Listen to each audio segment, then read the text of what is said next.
Magandang umaga, hapon o gabi sa inyong lahat. Ang aming ipapahiwatig ngayon ay tungkol sa Palawan, di ba?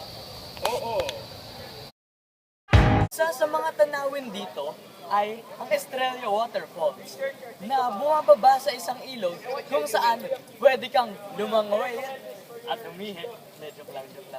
Pwede ka rin namang lumukso. Dito nyo rin matatagpuan ang Honda Bay Island na binubuo ng 45 pulo. Malamang makakalangoy ka rin dito dahil madami ang dagat dito at hiwa-hiwalay ang mga pulo.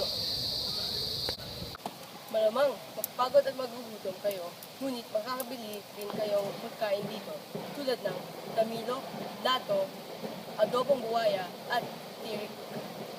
Ang tamilo ay tinatawag bilang uod ng bakawan, ngunit gawa ito sa molas na isang uri ng uod.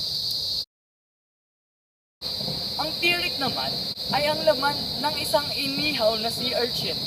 Ito ay kinakain pakunti-kaunti lamang at kinakain kasama ng isaw. Sorpresa! Ang tirik naman Tama! Ang tirik naman